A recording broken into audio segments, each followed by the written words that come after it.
gets up at 4, so that's like sleeping at 8. No, it's no for me, dog. You want to religion? All right. I'm gonna take roll, just because I feel like it.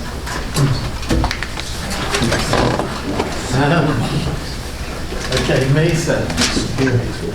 Mason? Catherine Bissett.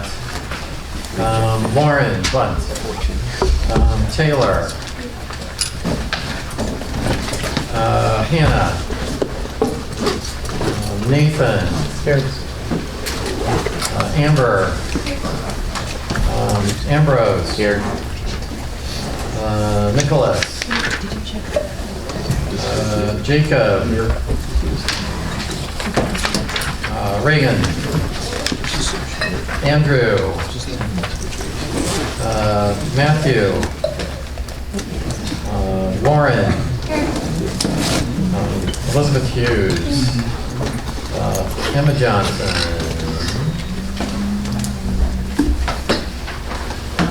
That's probably Josiah. Yes, Josiah Johnson. Okay, Luke. Here. John Lanning. Here. John McCarthy. Morgan. Here. Morgan. There. Okay. John Ottman. Here. Is that right? Close enough. Ortman. It's all good. Ortman. I told you about it. My wife did give me some new reading glasses. I don't know what she was trying to tell me. Tyler. Christine. Tanner. Sophia. Noah. Okay. Andrew Zweck. Here. And Frank. And Stephen Whitney. Wow, everybody's here. Okay, good. All right, band pick of the week is Jesus Christ Superstar. This is, excuse me, album of the week. This is album of the week, I say. Jesus Christ Superstar, which is, this is sort of the right time of the year to have this be the album. And it was a rock opera. Anybody know who wrote the music? Andrew Lloyd Webber. Andrew Lloyd Webber wrote the music for this thing. There was a play. I think there was a movie, perhaps. I don't know. I didn't see the movie, but anyway, very interesting album. So anyway, this is the time of year to listen to Jesus Christ Superstar. Double album. All right. Last time we were talking about the feudal period, and that this was a primarily agricultural society, just trying to produce enough food, and that there was a unity of political power and economic power, and the both in the political and the economic. And on the manors, this was held by the lords. And in the towns, this was held by the guilds. The guilds were primarily like a craftsman union. They were they were folks that could they could decide who was going to be a craftsman. You had to become an apprentice. Okay, and they could decide who was to be an apprentice. They decided what was to be produced. Again, if you look at Dorothy when she lands in Munchkin Land, she's met by the Lollipop Guild, and they show her a big lollipop, and they determine here's how lollipops get produced, and here's how many lollipops you're going to make, and here's who can make lollipops. So the guilds controlled things in the towns themselves.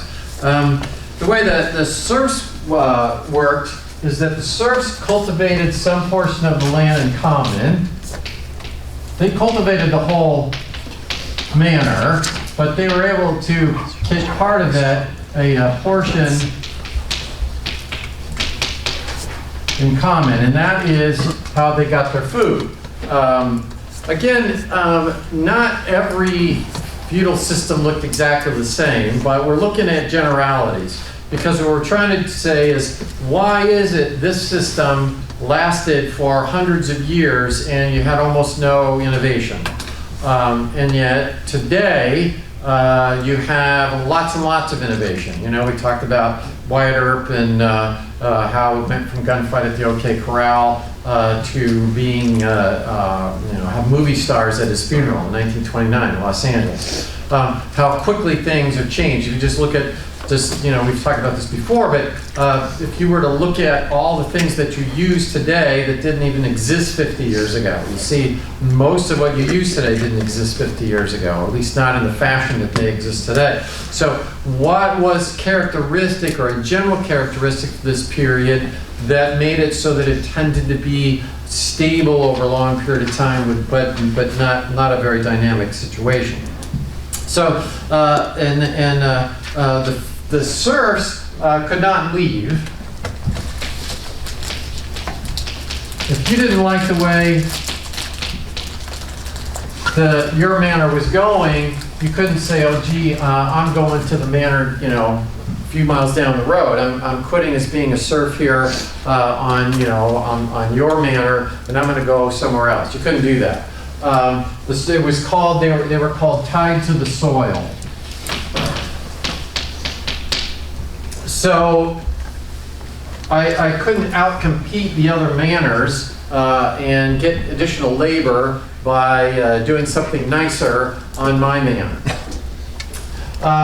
The Lord was supposed to protect the serfs. There was a sort of an unwritten contract here that made it so that the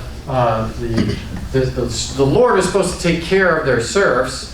But the serfs couldn't just up and leave. They were supposed to be loyal to the Lord, and so this was a system that was pretty much set by loyalty, duty. If you look at how things were described in this period, you have a duty to your Lord. We don't usually say you have a duty to your congressman. We could switch congressmen. We don't say that you have to be loyal to the state of Michigan, or you have to be loyal to the city of Hillsdale, or the city of Reading, or whatever. If you want to, you can exit if things aren't going as well as you might have expected. Whereas that was not the case in the feudal period. The guilds, on the other hand, well, but just a final point here is, how could you escape being a serf? The exit was for either the military or the church. You could either try to become a crossbowman or something like that, or you could join the church. I've been looking at doing some research into this arena. But if you think about it, what was the opportunity cost of becoming a monk, right? The opportunity cost of becoming a monk in the Middle Ages was near zero, okay? You wanted to become a monk. Whereas today, if you wanted to become a monk, the opportunity cost is much greater. And so what we should expect is, relative to the population, there should be fewer monks today than there would have been in the Middle Ages, because that was your opportunity to move away from being a serf.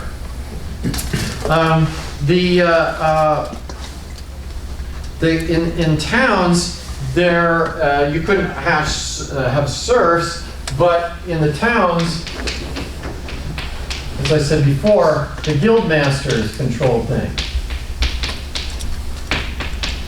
and you couldn't become a member of the Lollipop Guild unless the guild masters said, "Yeah, we're going to accept you."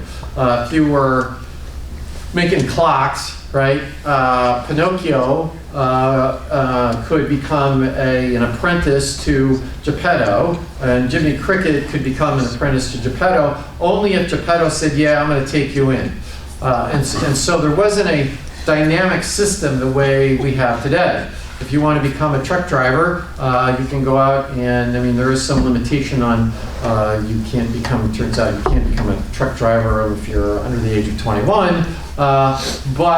So we have some regulation on how this thing works, but generally we have an open economy where you can choose whatever occupation that you like.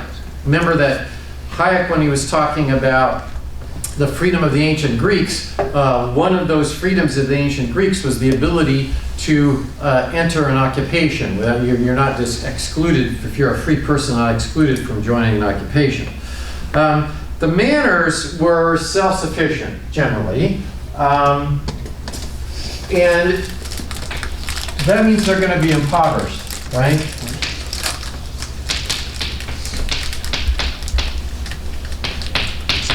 They raised the sheep for the wool. They grew the wheat. They grew, all the produce that they had. There wasn't much trading going on between manors. Well, just think if the only stuff that you could have was stuff that was made in Hillsdale. Let's say Hillsdale was perfectly self-sufficient, right?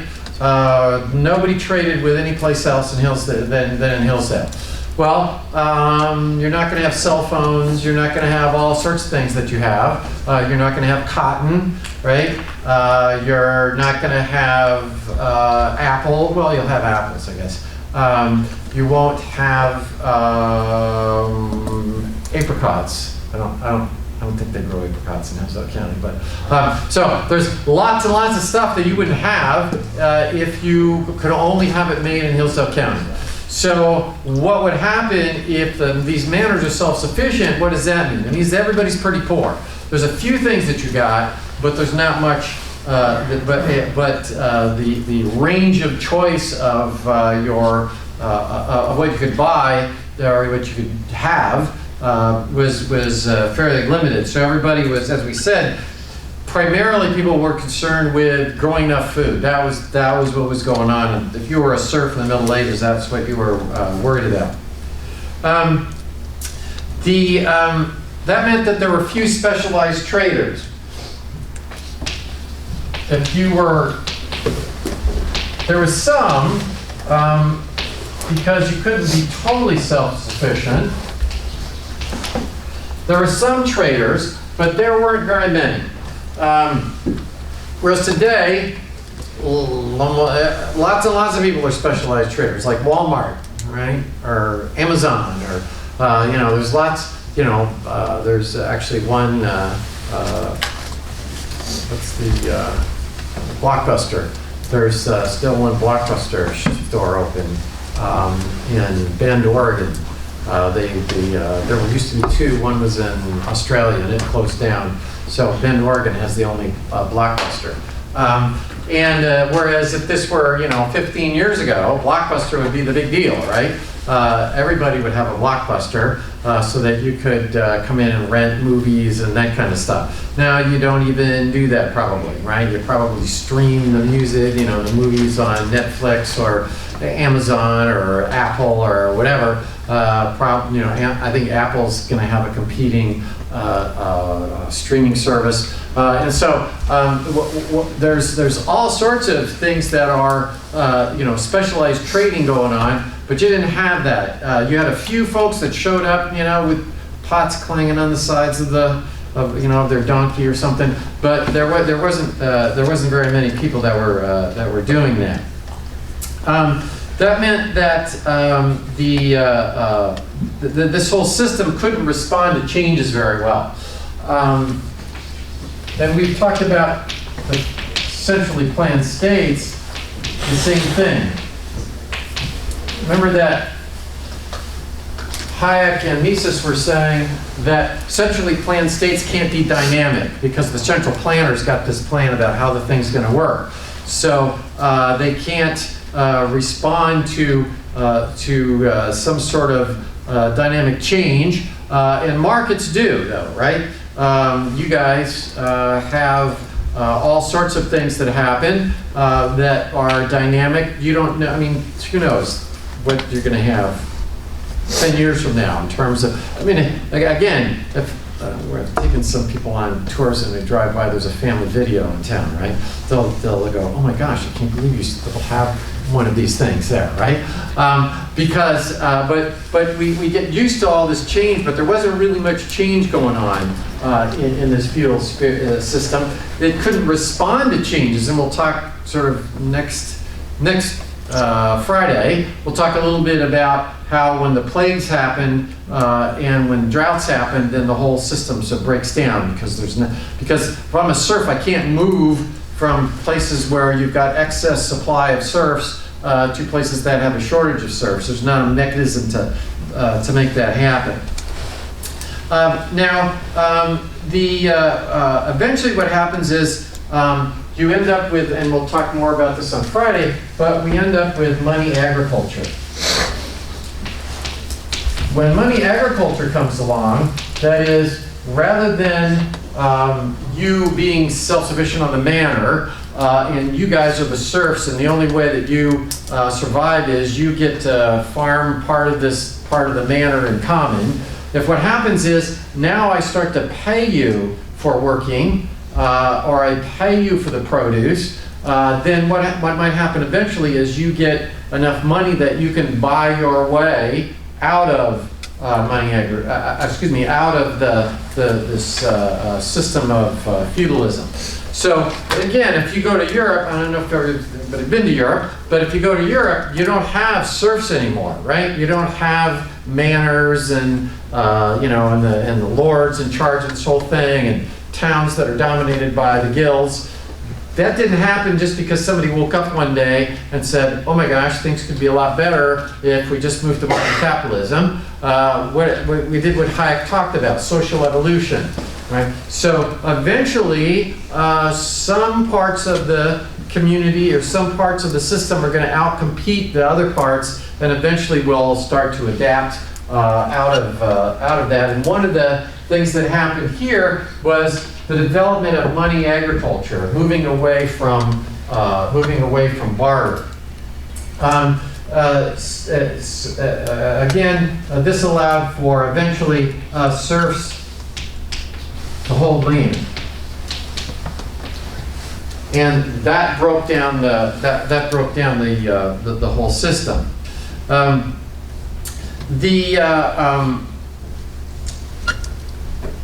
The towns themselves couldn't be as sufficient as the manor, right? So the towns were less self-sufficient.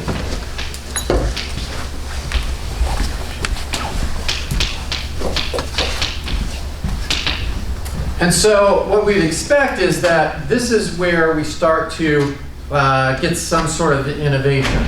This is because the town couldn't house you, whereas if this were the manor, I'm going to house you. You're tied to the soil, but I'm supposed to have a place where you can't just get kicked. You can't be a servant. I can just kick you off the manor. You are bound this way. And so this whole system was one again of custom and tradition. But the towns were less self-sufficient than were the manors. And so what we should expect to happen is this is where you start to get property rights. Remember that when you looked at the foundations of liberalism, one of the foundations of liberalism that Mises talked about was property rights. And he said why property rights is because it allows specialization of labor and allows for trade. Without property rights, it's difficult to have trade. So the trading cities now are places where the concept of property rights starts to develop. And again, what Mises says is that property rights are the key to civilization. That is, you can't have a market system without property rights. So it's the towns where this idea of property rights begins to develop. And in places that you didn't have an idea of property rights in with the pharaohs. okay? And so why did market capitalism develop here instead of Iraq? Or why did it happen here instead of South America or whatever? One of the things, the reason that it happened in the West is because the towns had an idea of property rights. But again, still, within the towns, there was still little incentive for innovation, right? And of course, that's why there was little economic growth. There's, as Berzel and Rosenberg point out in the introductory chapter, innovation is the key to economic growth. And we've talked about this. Why do you want profit, right? Profit's a mechanism to provide incentives for people to take on the risk of innovation. So innovation is a key to economic growth. And but this whole system of feudalism, why is that things in 1100 looked a lot like they did in 1050 or a lot like they did in 950 is because what's the incentive in the system to innovate? And you don't even think about it, right? If you were a serf today, you wouldn't be thinking, oh, how can I make the agricultural productivity greater? Or how can I make it so that we can have a sheep that has more wool on it than the sheeps that we've had before? So this whole idea of everything set by custom and tradition is not dynamic. It is very limited. And why do you put this many sheep on this area of the manor? Because that's always the way that we did it. Why do you make lollipops the way you did? Because that's always the way we did it. You guys, your attitude's going to be very different. You guys will be thinking that even if you're not going to innovate, somebody's going to innovate. You're not expecting that the Samsung Galaxy phone even 3 years ago is going to look exactly the same like the Samsung Galaxy phone today, right? Just think about how many friends that you have that have a flip phone, right? Probably not a lot of them. If they have a cell phone, it's going to be able to take pictures and movies, and you're going to be able to stream March Madness, and everything else is going to be able to happen on that thing, right? And so you just expect that because you guys have grown up in a system where it's very dynamic. Whereas if you were growing up in England in 1305, you wouldn't even be thinking about it. And if you're not thinking about it, then you're not going to be innovative. This attitude, attitude is very important. When we talked about belief in the individual and that the individual can make a difference. If you guys don't, if you're not accustomed to this idea that, yeah, we go out and do stuff, then you won't be able to result in much innovation. Now, along with this sort of parallel universe is developing what was called the trading cities. The trading cities developed from early 11th century. And what they did is they went from Italy through Germany to the Low Countries. The Low Countries meaning that they're low in elevation, not low on the map. So that's the Amsterdam, etc., and London as well. So these were trading cities, and they were not set by custom and tradition. Has anybody been to a Renaissance fair? Have you been to a Renaissance fair? If you go to a Renaissance fair, that's sort of what's going on, right? People are showing up, traders from all around the area are showing up, and what are they trying to do? They're trying to take goods that they bought in one piece over here and sell them here and buy goods and move them somewhere else. And so the trading cities, they can't have prices that are set by tradition, right? We talked last time about a just price, some sort of idea. If this were the feudal period, you'd be talking about the just price of wool for wheat. But you can't do that if you're in a trading city. You can't house you can't house, your serfs, right? That is, in the manor, what happens is the serfs are right there. They're in the castle or whatever. Whereas in a trading city, I don't, Jiminy Cricket, I don't house Jiminy Cricket, right? In the trading cities, people have to buy and sell housing services. So we have that. You need to have trade at market clearing prices.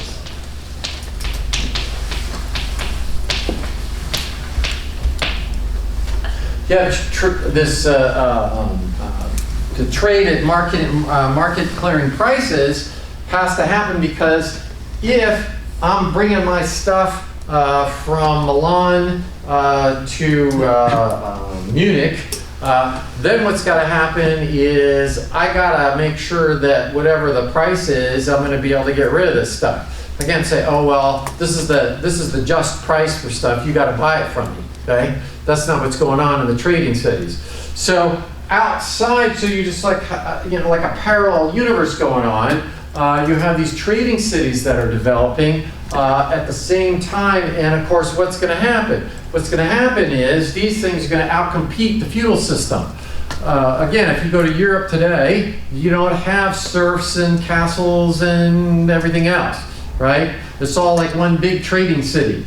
Why is that? Because trading cities are going to be much more efficient, right? If you're in a self-sufficient manor or a relatively self-sufficient town, then you're not going to have much innovation or economic growth. The Brazil and Roseberg point out that the idea of the future being different from the past was alien to that society, right? The future is different from the past was simply alien to that society, right, to feudalism. You didn't think that 20 years from now that the world's going to be very different. You don't think that when your grandkids are growing up that they're going to grow up in a world that's very different from you. You think, yeah, it looked like, if this were 1310, we'd say, yeah, well, in 1240, it looked a lot like it does in 1310. So I'm guessing in 1410, it's going to look a lot like it does today. You guys haven't grown up in a feudal system. So you guys, if I said, what's the world going to look like even 30 years from now? You're not going to think, oh yeah, we will have the same streaming services that we do today, right? You're going to think that you'll be able to put on your 3D glasses and imagine whatever show that you want to have happen is just going to pop onto your artificial intelligence is going to do all sorts of stuff, right? You don't think, the cell phone that I've got today, I guess I never have to change it because nothing's ever going to change. You can't even take a computer that you had from 5 years ago and think about, does it run the software that you need to be able to do all this stuff, right? Does Outlook 57 or something, is that going to still operate on your computers? Your computers don't wear out, right? Your computers become useless because they can't handle all the things that you need for it to handle. That isn't what it looked like in the Middle Ages, right? In the feudal period, things were changing. You guys expect there to be all sorts of change, right? You expect the things to look vastly different 50 years from now than you do today. But your attitude would be very different if you were growing up in the feudal system. And of course, that's very important, is that you're not going to think to do stuff if no one's ever thought about doing it, right? You're not going to, today you think of yeah, maybe I could become, something, an innovator of some kind, or at least one of my friends will, or somebody that I know will. You just wouldn't even have thought of that if you were growing up in the Middle Ages. So what happens? You don't get much innovation. People aren't even thinking about doing it. Interesting on page 55, which is on my version of the book, but within this chapter, Brazil and Rosenberg say the medieval viewpoint shielded people from the painful psychological consequence that attend the belief that personal disasters may very well be attributed to one's own miscalculation. All right? So let me do that again. The medieval viewpoint shielded people from the painful psychological consequence that attend a belief that personal disasters may very well be attributed to one's own miscalculations. Right? So what was that about? That's Hayek's chapter on responsibility. Right? Remember, I keep saying that there's all these things that Hayek's talked about that show up in Brazil and Rosenberg. They don't ever mention Hayek, but that's what Hayek was saying, right? Hayek said that you have to believe that your station in life is due to your own action, right? And you have to believe that this is the way the system ought to be. Now, you may want to help other people that ended up not having a high value marginal product of labor, but why are you living in a van down by the river? Okay, you're living in a van down by the river because you didn't have a very high value marginal product. That might bum you out, right? So one way to solve that is that your politicians might say, hey, it's not your fault that you're living in a van down by the river. It was those power-hungry executives at Walmart that have made it so that you can't produce anything, so now you've got to live in a van down by the river. And then you'll feel better about it, right? But Hayek says that for a free society to exist, you guys have to believe in it, right? You have to believe that you act according to your own plan, and whatever the value of your production is what you're going to gain. People in the Middle Ages didn't have to think that way, right? That's what Brazil and Rosenberg are saying. You are a serf not because you didn't improve your skills. You're a serf because your parents were serfs, and your kids are going to be serfs, and they're not going to feel that, oh my gosh, the reason I'm a serf is because I didn't study hard enough, or I didn't go to welding school or whatever. And so that again, attitude makes a big difference in what people believe in affects what your economic system looks like. Now, the towns received a charter from the Lord or the king. Right? The towns, they received a charter from the Lord or the king. And who got the charter were the guild masters. Right? And the guild masters wanted to have the charter because they would get the power to tax. Because you got to have things for around the town, so that rather than the serfs, rather than the way the system would work on the manor, rather than the serfs farming all the land and I get all the produce if I'm the manor, or the lord of the manor, I get all the produce except for what you guys are getting from this little section of the manor. The way it would work in the towns is I would be able to tax you in order to pay for whatever we were doing. So the guild masters wanted to get a charter from they want to get a charter from the Lord or the king in order to be the people that get the power to tax and regulate themselves. So what happened? You got random innovation, but not systematic. You guys today have all sorts of systematic innovation.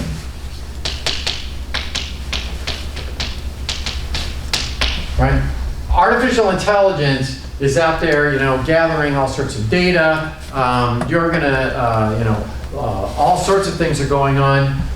That's systematic innovation.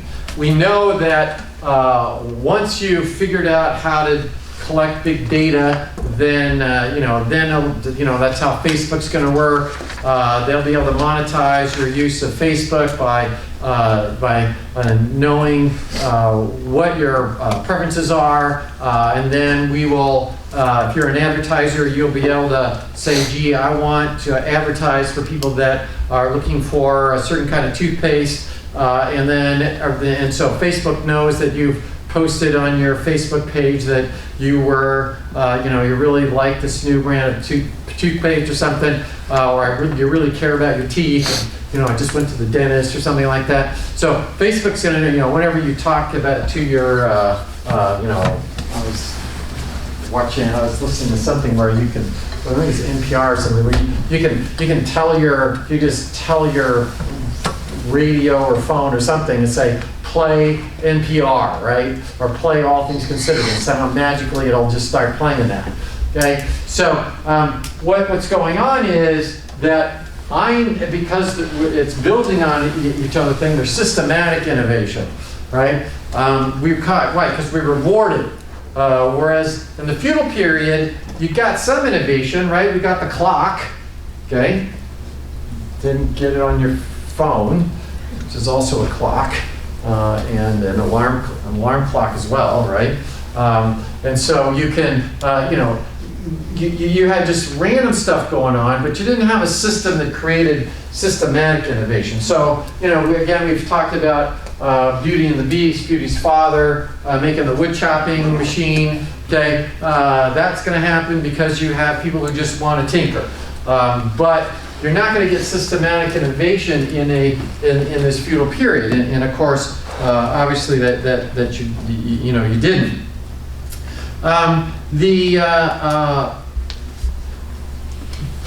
One of the key reasons that the West was the place where market capitalism developed was a concept of the diffusion of power. Probably two O's. And in particular is the diffusion of power among the lords. What do you need for market capitalism, right? What it means to say, one of the foundations of liberalism is that you have a limited government, right? What happened in the colonies, this idea of no arbitrary power, that's what the Constitution was about. So what do you need to have? You need to have a belief that there is no arbitrary power, that whoever's in charge is limited, their powers are limited. The lords themselves, they thought that they had arbitrary power. They had arbitrary power on the manor, but there was a diffusion of power among the lords. That is, the king did not have arbitrary power, right? The king did not.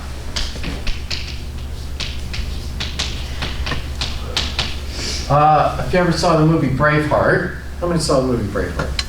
It's amazing. Lots of people have seen that movie. But anyway, so Mel Gibson is running around and he's painting his face white and he's out there and he's attacking, defending whatever. He's riding up his horse up and down to get the battle going on and stuff. But Robert the Bruce, his father, who actually was played the Joker in the original Batman television show. If you ever watched, I don't know if you could, nowadays, you have the magic of, you can probably stream Batman television shows. Probably you can just talk into some machine there that's got a name, and you can probably tell it, play, episode 1 of the original Batman show, and they'll somehow play it one day.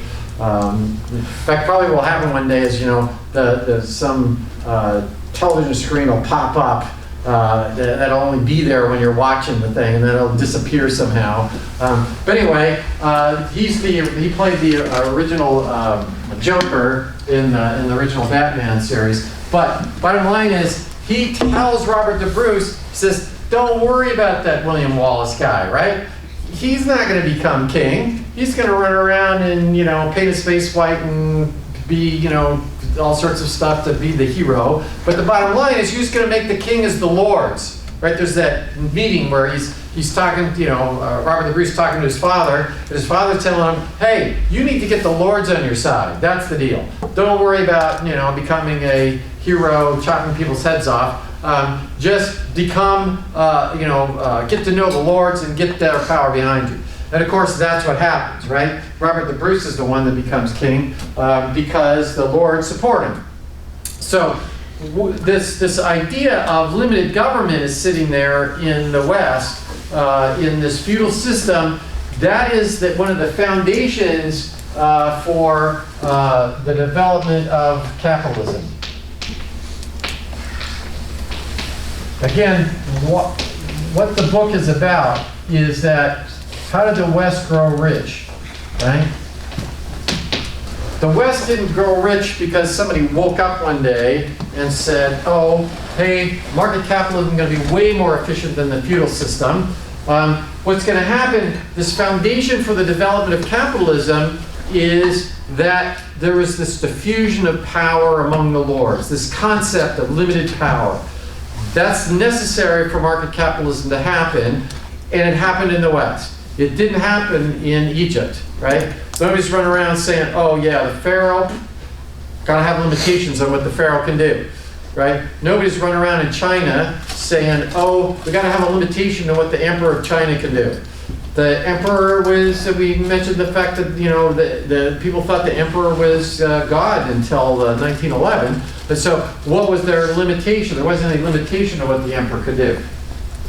So why the West? Why did the West grow rich? It's because one of the reasons that it did is because we developed this idea of a limitation on what your government can do. And of course, what happens in 1215 at Runnymede, right? Anybody? Runnymede, yeah. Yeah, the Magna Carta, right? The Magna Carta shows up. Well, what does the Magna Carta say? The Magna Carta is really the king signing an agreement. King John at Runnymede signs this agreement that says, I have limitations on my powers, right?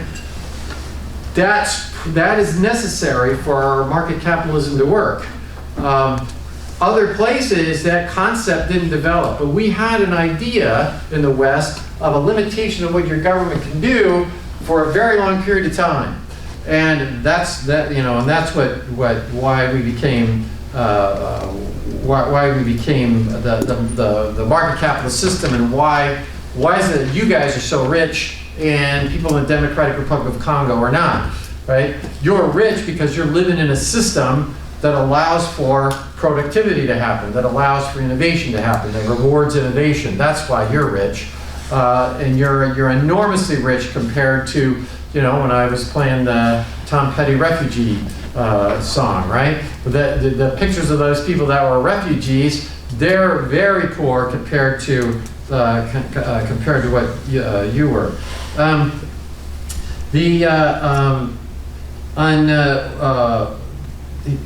page 62 of my book, somewhere around there on yours, again in this chapter, it says, Brazil and Rosenberg say, feudalism preceded capitalism in rejecting the notion of an absolute state in favor of a state with powers and limits determined by agreement with its inhabitants.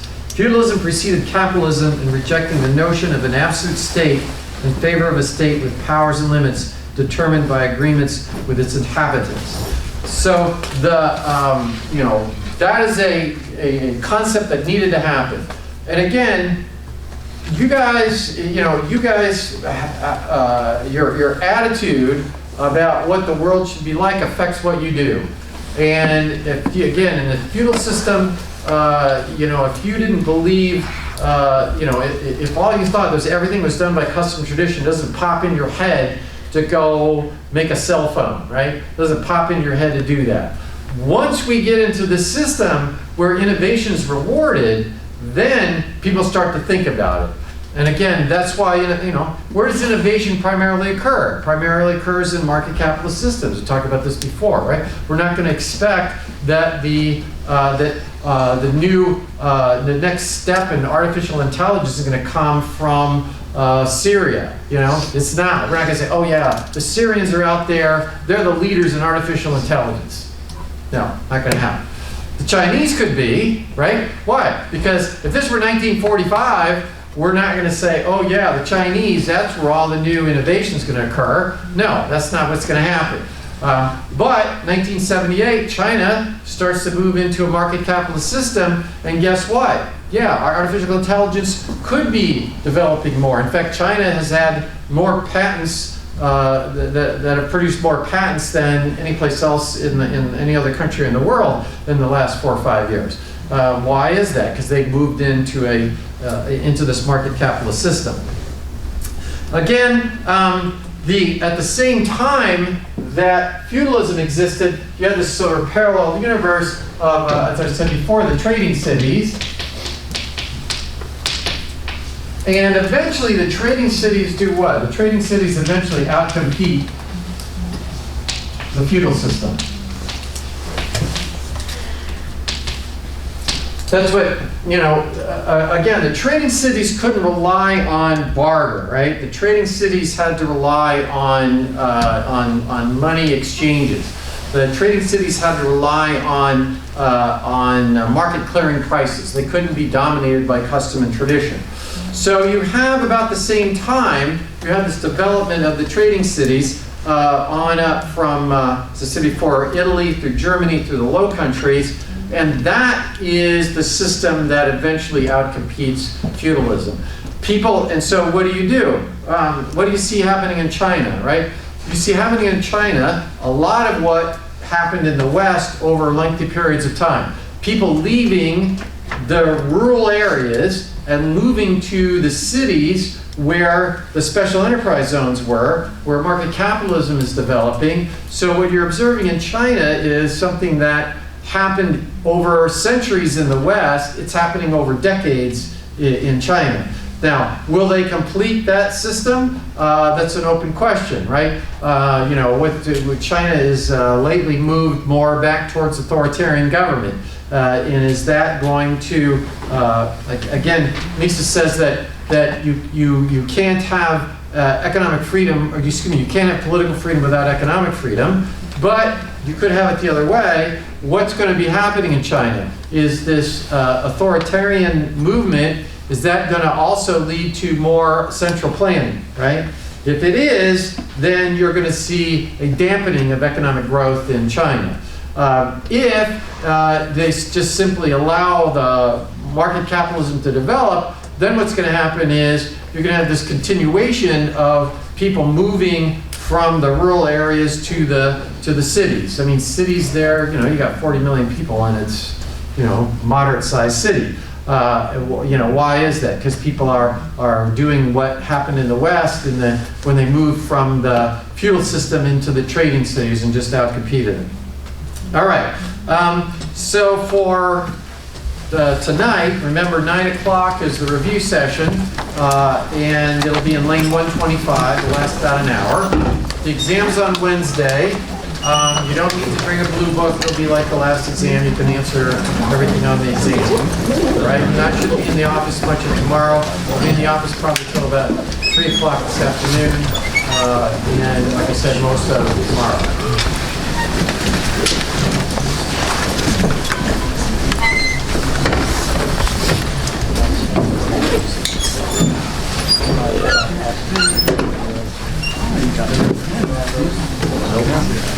Yeah.